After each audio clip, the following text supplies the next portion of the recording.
Youth and the society.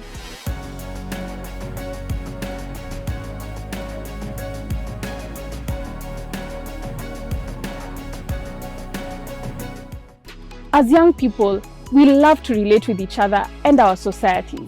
That's why matters in the society heavily affect us. Sexuality education. Many young people today are faced with a dilemma when they experience physical and emotional changes as they grow up. This often leads to practices of unsafe sex, unplanned pregnancies with high risks of violence, exploitation, and abuse. Sexuality education will give young people the knowledge, skills, attitudes, and values that help them to protect their health, develop respectful social and sexual relationships, make responsible choices, and understand and protect the rights of others. Menstrual health and hygiene. Menstrual health and hygiene is essential for the well-being and empowerment of women and adolescent girls. We still have challenges with access to menstrual health information, products, and facilities. In the heart of Kenya's vibrant youth, we champion menstrual health and hygiene as a fundamental right, ensuring that every young girl can embrace her journey to womanhood with dignity and pride. By tackling taboos and providing access to menstrual products, we empower over 2 million girls, unleashing their boundless potential and transforming their futures. Female genital mutilation, or FGM. More than 200 million girls and women alive today have undergone FGM. This is data according to the World Health Organization. I want you to think about that number, 200 million. FGM involves partial or total removal of the external female genitalia or other injury to the female genital organs for non-medical reasons. There are no health benefits and many negative short-term and long-term effects such as severe bleeding, sexual problems, and even death. As young people, we must join the fight against FGM because it affects our family, our friends, our sisters, our daughters. It is not the concern of gender organizations only, but all of us. Early childhood marriages. Child marriage is any formal or informal union between a child under 18 and another adult or child. This mainly affects the young girls. Factors upholding the practice include poverty, lack of educational opportunities, and limited access to healthcare and cultural practices. This is according to UNICEF. What does child marriage do? It robs our children of their childhood, freedom to play and learn, and instead, they take on heavy adult roles at such a young age. Imagine if this was you or your child. Is it the life you would want for them?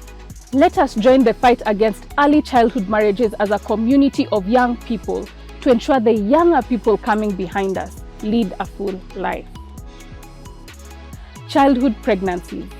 2021 data shows that 14% of adolescent girls and young women give birth before 18. Early childbearing or pregnancy and delivery during adolescence can derail a girl's health development and negatively affect their progression in education. Those in early adolescence may not even be physically ready to give birth, which could even lead to death. For those who make it, this child now becomes a mother and has to think like a mother. For many of them to continue with their education, they need a supportive family system who will take care of the child while they study, something not all of them will get. When it comes to childhood pregnancies, we must think of both the pregnant child and the child who is coming into this world. How will both of them cope?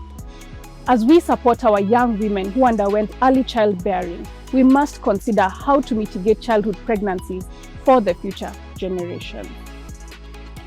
Alcohol, drug, and substance abuse. Drug and substance abuse is not a new phenomenon in contemporary society today. Substance abuse is a habitual use of harmful drugs in quantities and ways that are beyond the recommended prescription or the conventionally accepted standards of use. The youth today have been sucked into these illegal practices, either knowingly or unknowingly. This increased involvement can be attributed to the absence of parental guidance, peer pressure, and the urge to experiment and explore the use of these substances. This has had devastating consequences on the young people, ranging from physical, socioeconomic, to mental breakdown. The heavy involvement of our youth in these acts has badly painted the future and revealed a blurred destiny for our young people. The bright future no longer holds. Consequently, young lives have gotten to a sudden termination, and an industrious youth population who cannot engage in constructive tasks, increased truancy and school dropout cases, poor management of finances, since much of the finances are spent on the acquisition of these substances, mental meltdown, failed marriages, poor hygiene, and illnesses such as liver cirrhosis. We risk losing a whole generation to these indecent acts of unbecoming lifestyle if we don't change. I wish to implore on all of us to shun and put this vice to a condemning end, since it has derailed our progress as the young people. Hardly can a single advantage be derived from the continued abuse of substances. This fact should serve us with the warning that it's already time that we re-engineered our paths and reinstate ourselves to the rails of national good. Mental health action. According to the World Health Organization, mental health is a state of well-being in which an individual realizes his or her own abilities, can cope with the normal stresses of life, can work productively and fruitfully, and is able to make a contribution to his or her community. Simply put, it is how we feel, think, and act. I have a strong belief that as Kenyan youth, we need to play a role in mental health advocacy and accessing mental health services in an ever-changing world. It is up to us to ensure that we provide a conducive environment in which our needs for physical, psychological, and social well-being are met, so that we may be resilient and fit enough to deal with the growing challenges in the modern age. There is no health without mental health. The stigma cannot break mental health and wellness anymore. Instead, attempts by youth to change viewpoints and misconceptions on mental illnesses are breaking through.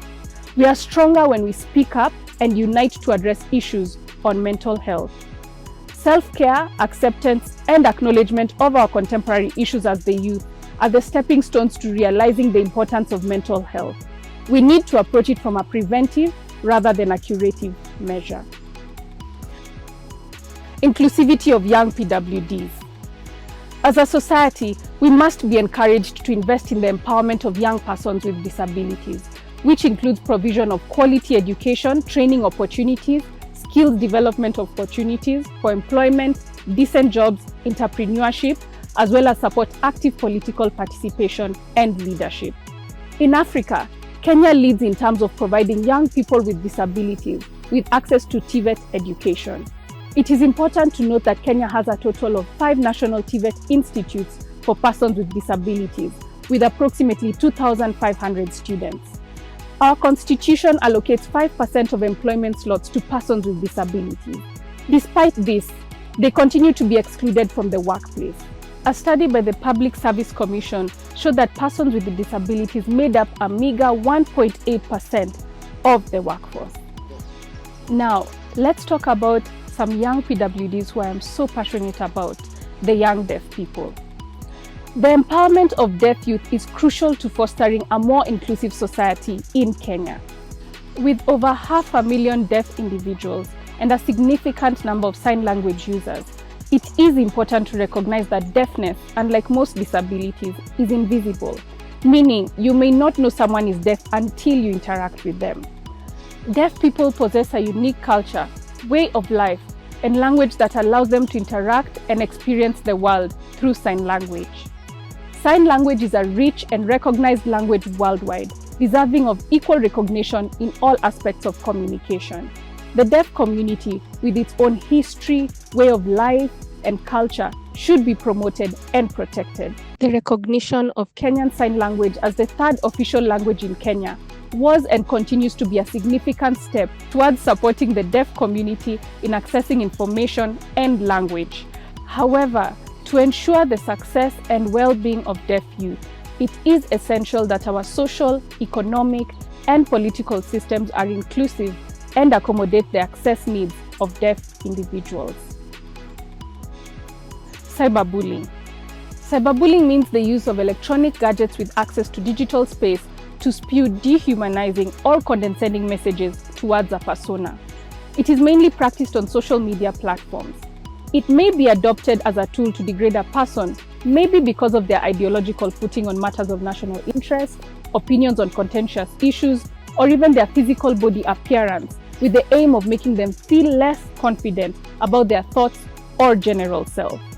It is no secret that I have been a victim of cyberbullying in the past. When many did not understand the intention of my activities or movements, attacks on my physical dressing and general body appearance were rampant. Young people, there is dire need to detach ourselves from such unfit practices that have only served to drive a sharp wedge between us, thereby denying us the opportunity to be united and properly welded together in order to realize our full potential. Social media spaces can be deployed for meaningful and constructive purposes today, since it has demonstrated the capability to reach a larger population at a given point just by the touch of a button. We can be proactive in the use of social media and sow love where there is hate through these platforms by supporting the societal imperatives taken by our fellow youth, dissuading people against cyberbullying, marketing our products and business brands, enlightening the Kenyan polity on their rights, privileges, and responsibilities, and to establish networks and acquaintances in relation to our career fields, among other things. Blood donation. Blood is a natural resource and crucial for national security. It is an important commodity in response to disasters and emergencies. Thus, the country needs to have reserves of blood and blood components for such responses. This is besides the need for transfusion in complications relating to childbirth and other medical conditions. There is an increased demand for blood in Kenya. In the past, school children have been the suppliers of the nation's blood needs. I'm sure you remember those days when you donated blood in high school to get some refreshments. Also, most of us only donate blood when it is required by our families or friends. I must say, I have been in these categories, but after learning more about the dire need of blood in our country, I have realized it is time for us to take individual responsibility and form a culture of voluntary repeat blood donation. Availability of blood will impact maternal survival, reduce waiting times for Kenyans on dialysis and chemotherapy treatments, and reduce mortality from trauma. Kenyans living with blood and bleeding disorders will have improved quality of life.